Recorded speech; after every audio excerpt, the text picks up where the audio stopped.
C'est qui George Herbert? Mais il est à l'Université de Chicago et il donne des cours de philo. Dans son cours, il y a un paquet de sociologues, donc des gens qui, en fait, sont dans le département de sociaux juste à côté, mais qui viennent suivre ses cours parce que, justement, la théorie sociologique n'est pas si développée que ça. Puis ce qu'il y a, ben, ça les satisfait pas tant. Il y en a qui aiment bien Durkheim, etc. Mais ils trouvent qu'il n'y a pas assez d'individus là-dedans. Durkheim, c'est des forces sociales qui viennent manipuler les gens. On est des marionnettes avec des cordes, puis on répond à ça. Puis on a l'impression de réfléchir, on a l'impression de prendre des décisions, mais en fin de compte, c'est vraiment la société qui décide pour nous. Puis après ça, nous, on se conforme. On se conforme pas des fois, mais quand on se conforme pas, c'est parce qu'il y a d'autres pressions sociales qui sont venues nous obliger à ne pas nous conformer. Ne pas nous conformer. Donc, les gars à Chicago, ça, trouvent ça un peu trop, disons, neutre, un peu trop général, un peu trop impersonnel. Comment ça se fait? Vous savez, les Américains, eux autres, ils aiment ça être, ils aiment ça être le boss, ils aiment ça. Ils aiment ça quand l'individu a un rôle à jouer. Bon, en même temps, les théories du purement individualiste, où la personne est rationnelle, elle calcule, ben ça colle pas vraiment au fait non plus. Donc, ils vont aller voir George Herbert Mead, parce que lui, il a l'air d'avoir des choses qu'il dit qui sont intéressantes. Ben, là, ça, la première chose qu'il dit.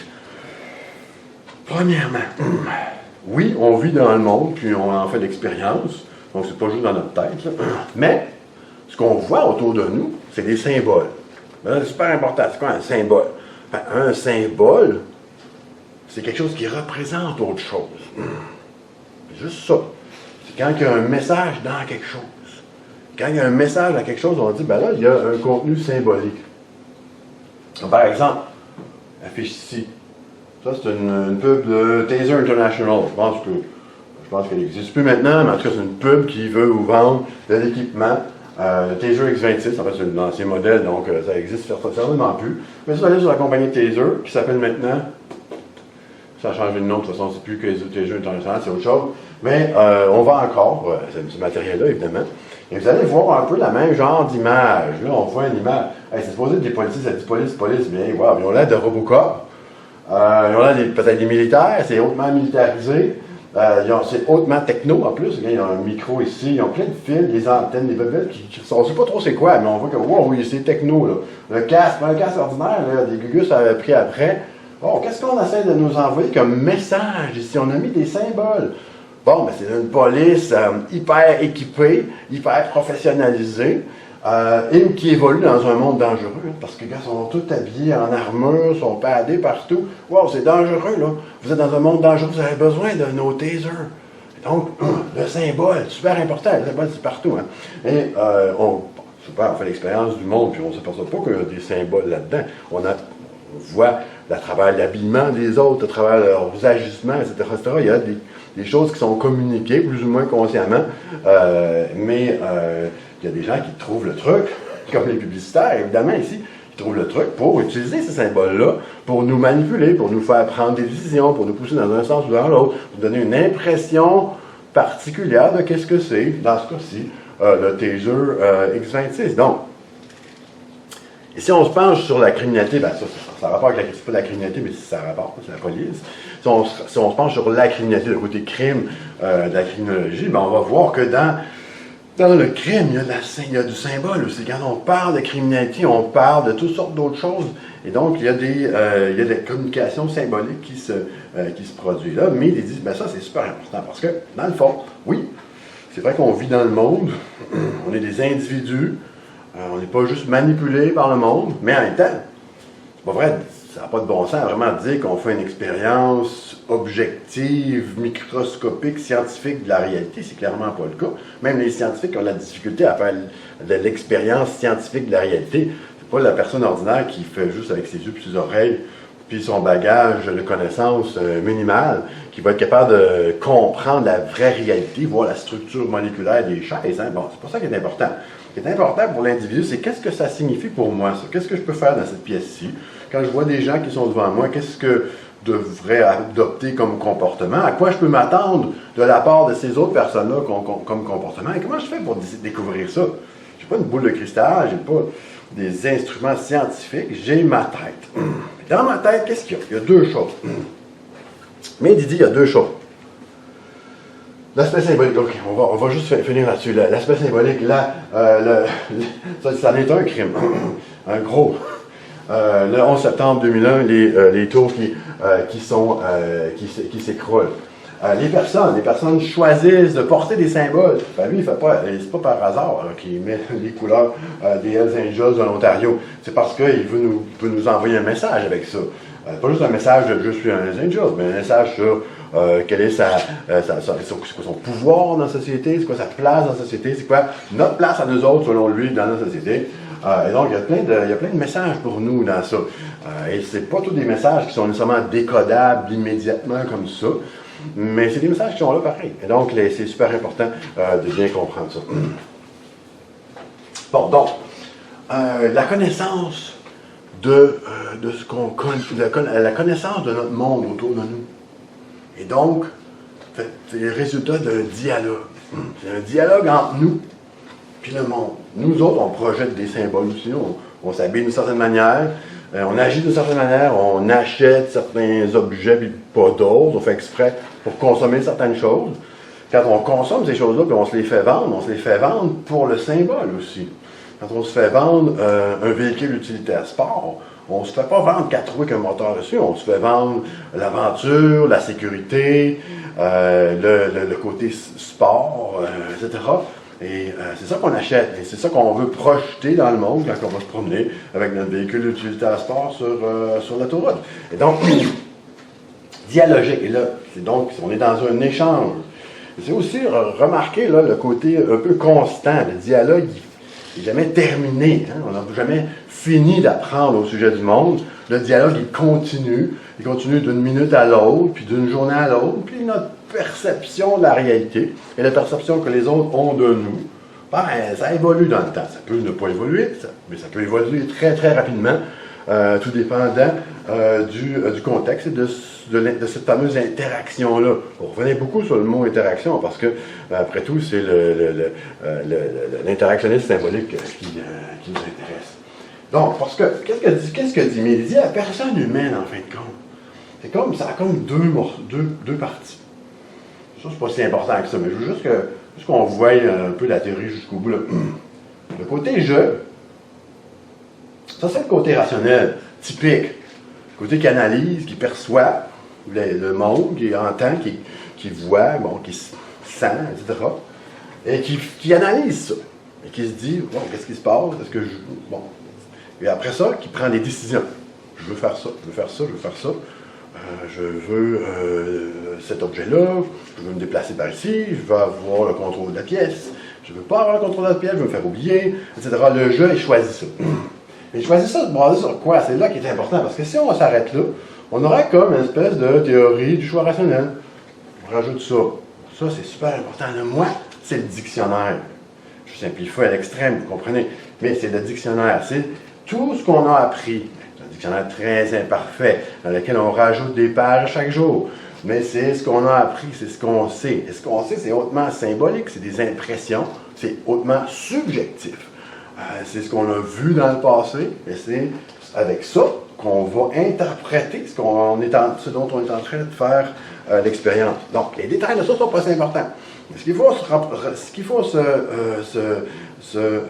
souvenir, définitivement, ce côté-là, dialogique, continu, est basé sur un échange de symboles. Pas pour rien que ça va s'appeler l'interactionnisme symbolique. Mead n'a jamais appelé ça comme ça, là, mais le mot s'en vient. Le mot est vraiment, il s'en vient vraiment proche de l'histoire de la sociologie. Donc, actif, immédiat, créatif, c'est lui qui prend les décisions, qui est présent dans le monde, qui en fait l'expérience. Le moi, la mémoire, les attitudes. La mémoire, c'est quoi? C'est ce qu'on prend, ce que les autres ont eu comme attitude face à nous. Ça comprend toutes ces interactions-là qu'on a eues, parce que c'est pas juste les attitudes des autres. Les attitudes des autres sont modifiées parce que moi, j'ai eu comme réaction à ce que d'autres ont dit, fait, etc. Donc, tout ça, c'est dialogique, ça, c'est très important. Puis, ça comprend la conception de nous-mêmes. C'est pas vrai, selon Mead, et selon plein de gens qui ont suivi, c'est pas vrai qu'on est avec une connaissance de soi. On est bien placé pour se connaître, hein, on est dedans. Mais, c'est pas vrai qu'on se connaît si bien que ça. Et des fois, on se surprend par nos propres réactions dans des situations qui sont hors de l'ordinaire. Situations ordinaires, auxquelles on a déjà fait face 1 million de fois, on ne se surprend pas d'un bien de notre réaction. Oh, j'ai pensé telle chose. Ou j'ai eu telle impression parce que j'ai vu comment est-ce que le cab il conduisait sur l'autoroute, son fameux véhicule utilitaire sport, tantôt, etc. Et donc, ça, bien pour ça, dans une situation inusitée, surtout une situation criminelle, parce que la criminalité, c'est pas tous les jours, on n'est pas confronté à ça tous les jours, là, c'est super rare.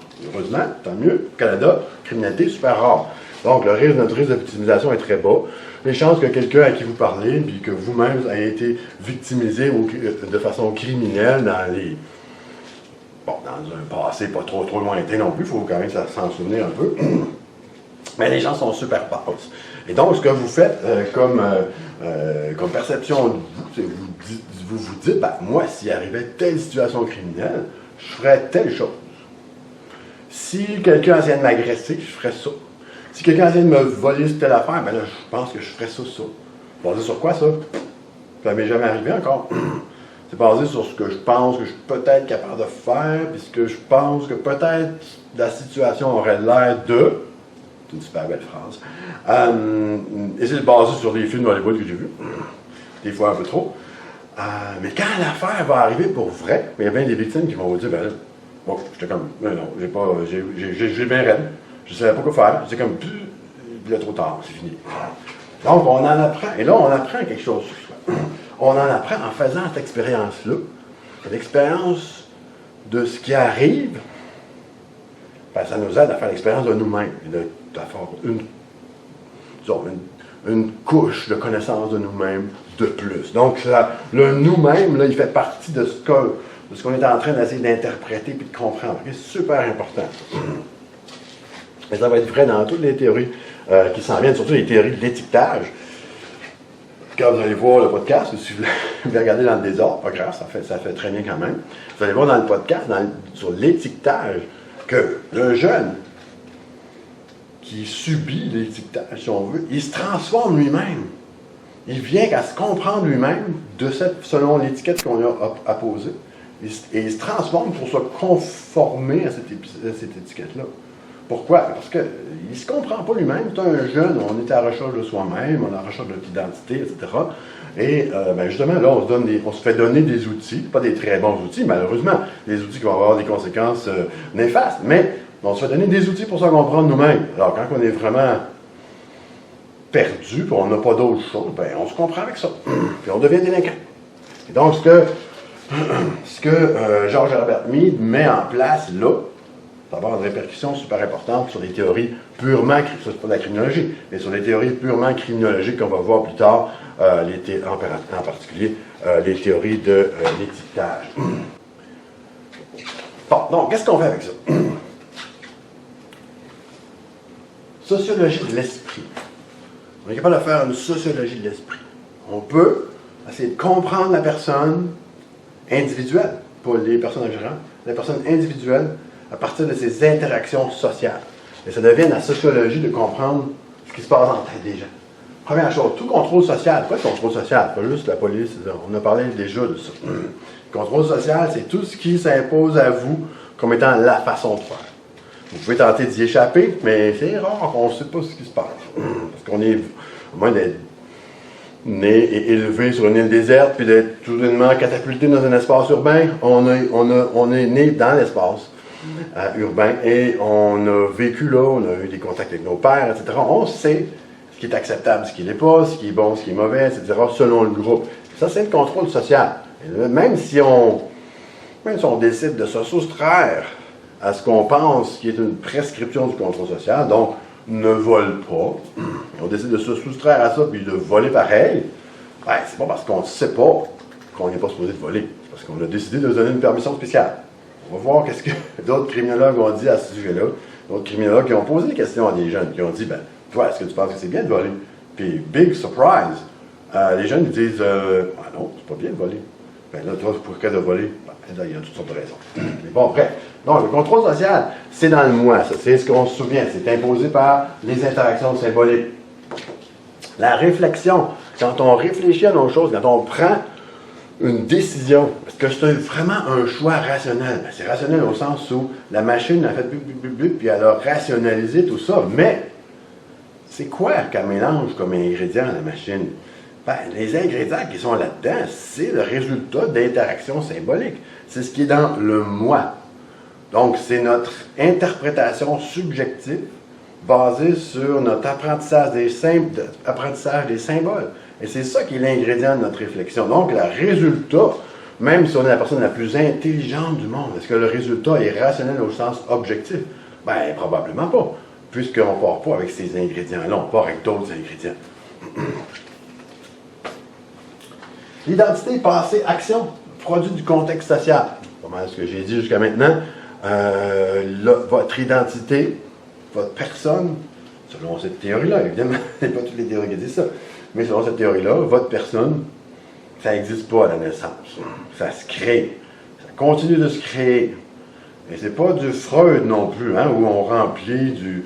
Freud, c'est plus même à la mode aujourd'hui, mais il y a quand même... Ça a laissé tellement une trace sur l'imagination populaire qu'on a plein de concepts, plein de mots, en fait, qui viennent de la psychologie, de la psychanalyse freudienne. Mais l'idée qu'on remplit un subconscient de choses, puis c'est ce subconscient-là qui est vraiment en nous. Ça influence notre façon de penser. C'est pas du tout ça le problème ici. Le problème n'est pas posé de cette façon-là du tout. Le problème, c'est la façon dont on réfléchit aux choses. C'est une façon de mesurer des choses, et la manière qu'on les mesure, ben, c'est une manière apprise. Et ça veut aussi dire que, contrairement à la psychanalyse, ça continue de s'apprendre tout au long de la vie. Ça n'arrête pas à l'orée de l'adolescence. C'est quoi l'école de Chicago?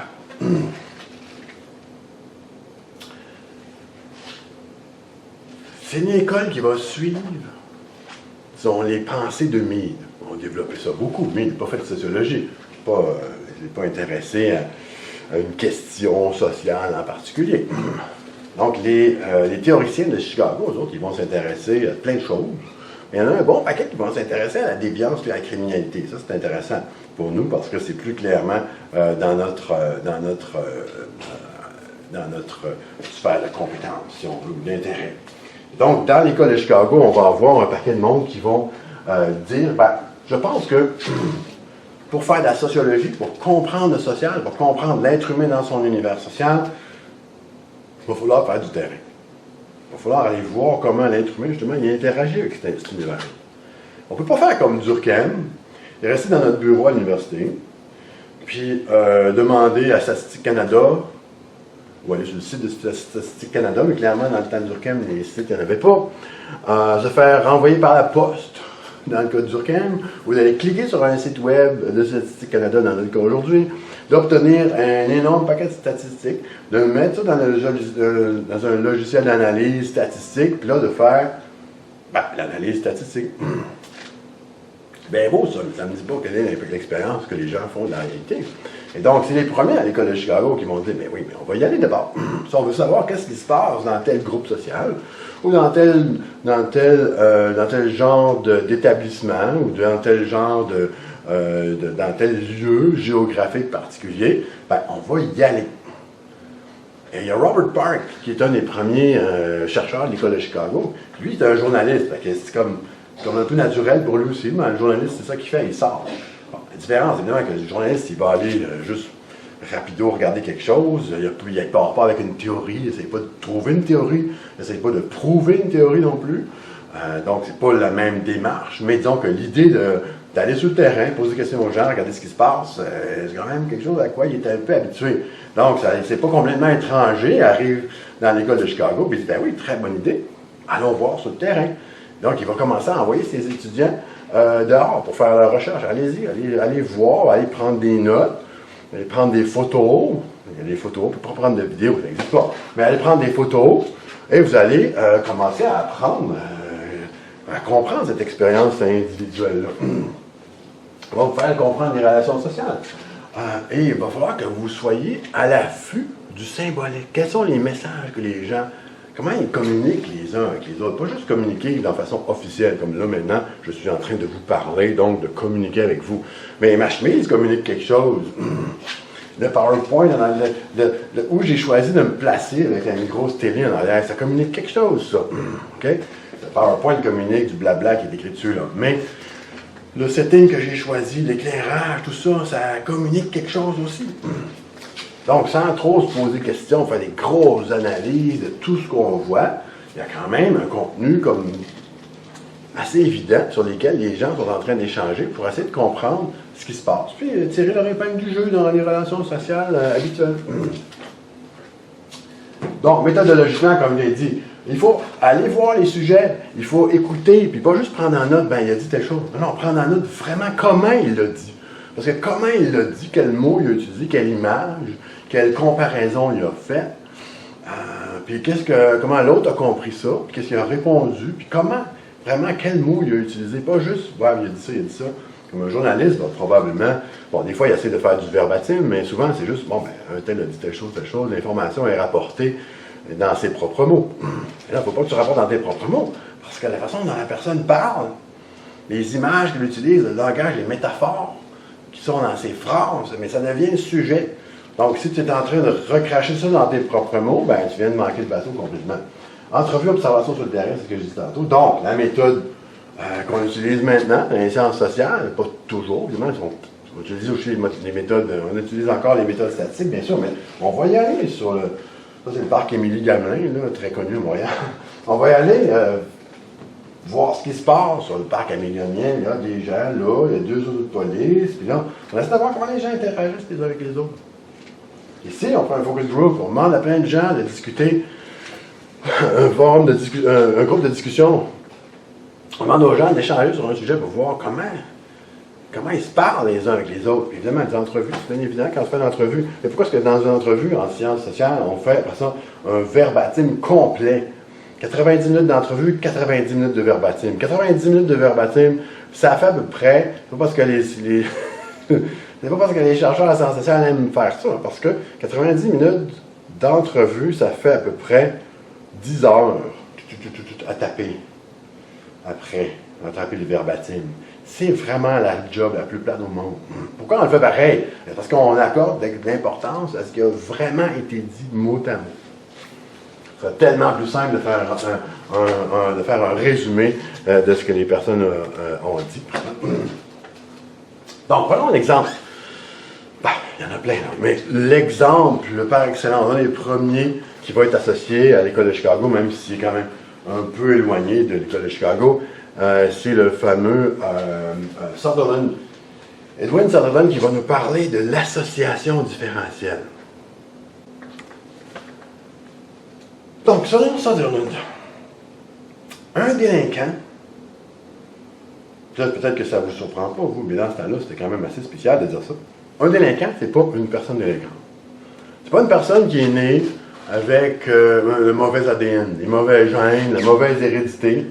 Puis malheureusement, ben, il y a des tendances criminelles. Il y a plein de gens qui pensent ça à cette époque-là. Surtout ceux qui ont une approche plus psychologique, qui essaient de trouver quels sont les traits particuliers qui font qu'une personne va devenir un criminel ou une criminelle. Ils n'en trouvent pas bien. Même aujourd'hui, on n'en trouve pas tant. Parce que finalement, c'est pas si génétique que ça, puis c'est pas si mécanique que ça. Ça a beaucoup rapport avec la personne dans son milieu. Et c'est l'approche que Edwin Sutherland va prendre. Il dit, la délinquance ou le comportement délinquant, c'est quelque chose qui est appris. Donc on apprend ça. On peut l'apprendre pas mal tôt. On peut l'apprendre assez au début de l'adolescence. Ça c'est sûr. On ne dit pas qu'on apprend ça, puis ça prend des années avant de devenir un délinquant. Il dit que c'est un comportement qui est appris. Deuxième chose super importante, je ne sais pas si je les ai toutes mises, je ne vois pas. Deuxième chose qui était super importante, c'est appris au contact de d'autres personnes. Pas appris sur Internet. Internet, non, ça n'existe pas dans le temps de ça. Mais c'est sûr que si on a un moyen magique de réveiller ça, puis d'y expliquer c'est quoi l'Internet, puis d'y demander après, est-ce que tu penses que l'Internet pourrait causer la criminalité? Il va dire non. D'ailleurs, la télé, il avait déjà dit non. Ça commence à ressembler, c'est la technologie qu'il y avait dans ce temps-là. Il dit c'est au contact. Ça prend le contact. Il y a une certaine imitation là-dedans. Il y a mais il y a certainement une interaction symbolique qui se passe entre des personnes qui sont dans un groupe de délinquants. Alors, le jeune qui se joint à un groupe de délinquants, il ne se joint pas à un groupe de délinquants parce qu'il est délinquant et il trouve qu'il est à sa place dans ce groupe-là. Il se joint à un groupe de délinquants pour toutes sortes d'autres raisons. Peut-être qu'il a besoin de protection dans son quartier. Peut-être que son frère est dans le groupe déjà. Peut-être que ça y tente, parce qu'il voit que les membres du groupe se promènent avec les derniers téléphones, les autos. Il dit, ben moi aussi j'aimerais ça avoir ça. Et là, il va dire, ben si je joins un groupe, peut-être que je vais bénéficier de l'argent, de la richesse. Je vais pouvoir me procurer ces choses-là aussi parce que je vais faire partie du groupe. En tout cas, il y a tout un paquet de raisons. Mais c'est pas parce qu'il est déjà criminel, puis il a déjà fait des petits larcins, puis il est déjà. Puis là, d'un coup, il dit, ah, enfin, mes frères d'armes. Donc, on ne sait pas qui se ressemble, ça sent. Okay? Ça, c'est un dicton bien connu, mais qui a déjà régné pas mal en criminologie. Il faut que la personne se rende dans un groupe, et c'est dans le groupe qu'elle apprend. C'est pour ça que ça s'appelle association différentielle. Donc, c'est de s'associer avec des gens qui sont différents de nous. Puis après ça, on apprend à être comme eux. On apprend des définitions. On n'apprend pas des trucs. C'est sûr qu'on apprend des trucs. C'est sûr qu'on apprend comment voler une auto. Ou comment se procurer illégalement tel objet ou tel objet. Ou comment faire fonctionner un réseau de prostitution. C'est pas ça. Pas né avec cette connaissance-là. On apprend ces trucs-là. On apprend le pratico-pratique de la job de délinquant. Ça, c'est sûr. Mais, selon Sutherland, c'est pas ça qui est important. Ce qui est important, c'est qu'en apprenant ces trucs-là, on apprend aussi que c'est une bonne idée. On apprend que ce sont des opportunités de tirer notre épingle du jeu. Ces choses-là on peut les exploiter. Il y a ici une opportunité. Il y a un marché de la drogue, le marché des cigarettes illégales, le marché de l'alcool illégal, le marché de la prostitution, un marché des... peu importe. Et que ça, là, tout le monde le sait qu'il y a un marché des cigarettes illégales. Pourquoi est-ce qu'on n'est pas tous en train d'essayer d'en vendre? Ben, parce que moi, je ne trouve pas que c'est une opportunité qu'elle a eue. Mais la personne qui a appris que ça, ouais, ça, c'est une bonne chose à faire. C'est une bonne opportunité. C'est lui qui va devenir délinquant. Là, après ça, apprendre comment on fait vraiment pour importer des cigarettes illégales, puis après ça, les distribuer. Ça, c'est sûr, il va apprendre ça aussi, clairement. S'il apprend pas ça, il ne pourra pas le faire. Mais le plus important, c'est quand il a décidé d'adopter la personnalité, donc la perception, la définition que les personnes ont de la réalité, puis des actions qu'ils vont poser. Au contact de père délinquant. C'est ça que j'ai dit. Donc, c'est ça qui est super important à comprendre, qu'effectivement, on rentre dans un groupe de délinquants et on se conforme à ça. Ou on ne se conforme pas, il y en a qui rentrent dans le groupe pour toutes sortes de raisons dont j'ai parlé tantôt. Puis après ça, ils disent, bah, peut-être pas pour moi ce genre d'activité-là, parce que moi, je trouve pas que c'est une bonne idée d'agresser les gens qui veulent pas nous payer. Puis, bon, moi, je suis pas à l'aise. Donc, ils abandonnent le groupe. L'immense majorité des délinquants abandonnent la délinquance, pour une foule de raisons. Mais il y en a qui, finalement, ils n'apprennent pas ces définitions-là. Ils n'apprennent pas. Ils ont d'autres définitions, parce qu'on ne fait pas juste l'expérience d'un groupe de pères délinquants dans le monde. On fait l'expérience de nos parents, on fait l'expérience de d'autres pères non délinquants à l'école, etc., etc. Et puis ces choses-là sont en concurrence les unes avec les autres. Et finalement, si on a tout un paquet d'autres ensembles de définitions, ou si on veut, de perception de la réalité, dans lesquelles commettre des crimes à partir d'une gang, etc., ben, c'est pas une bonne idée. Ben, peut-être que si ces définitions-là sont prépondérantes, si on est plus souvent avec ces groupes-là, si on est en interaction plus intense avec ces groupes-là qu'avec le groupe de pères délinquants, ben, il est fort possible que ne soit pas délinquants. On va abandonner on va y aller de moins en moins souvent, on va on va fréquenter de moins en moins souvent les membres de ce groupe-là. Et donc, éventuellement, on n'en fera plus partie, tout simplement. Donc, il faut vraiment bien comprendre que l'interaction dans le groupe de pères délinquants qui nous apprend cette nouvelle réalité-là, il faut qu'elle soit relativement intense. Il ne faut pas qu'elle ait trop de concurrence avec d'autres groupes. Là, la personne va commencer à apprendre vraiment, à travers l'association différentielle, quels sont les buts, les désirs, les opportunités d'un criminel. On va apprendre aussi les trucs. Mais les trucs, comme Solomon me dit, c'est pas si important que ça.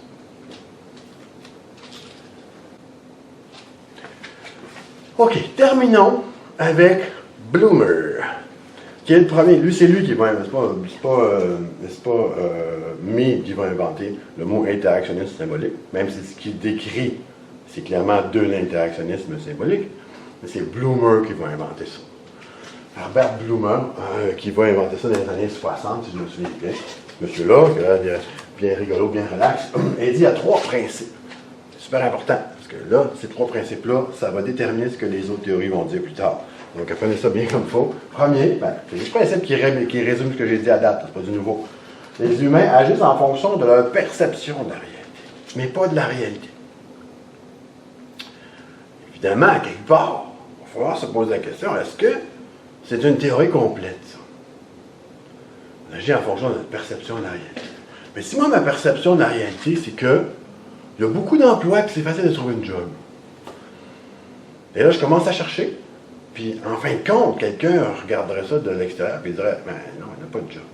Pour des personnes comme toi, il n'y en a pas. Est-ce que ma perception de la réalité va l'emporter? Puis, je vais m'en trouver une pareille.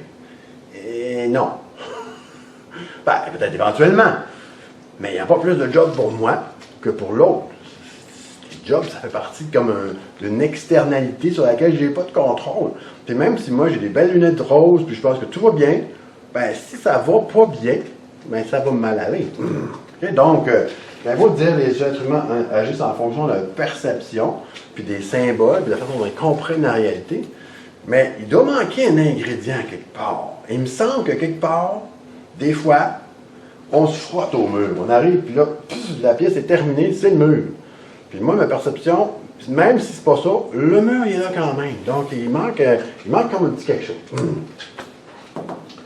Deuxième chose, cette perception-là, la façon dont je l'interprète, la réalité, c'est le résultat de mes interactions passées. J'ai appris à reconnaître l'univers autour de moi de cette façon.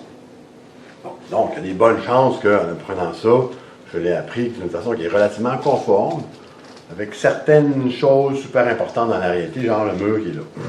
Où il y a-t-il d'emploi ou il n'y en a pas. Parce que j'ai justement été en interaction avec d'autres gens qui ont aussi essayé de trouver de la job. Comment ça se fait que moi, d'un coup, je pensais que je suis un génie qui est capable de trouver une job, alors que tous mes amis n'en ont pas.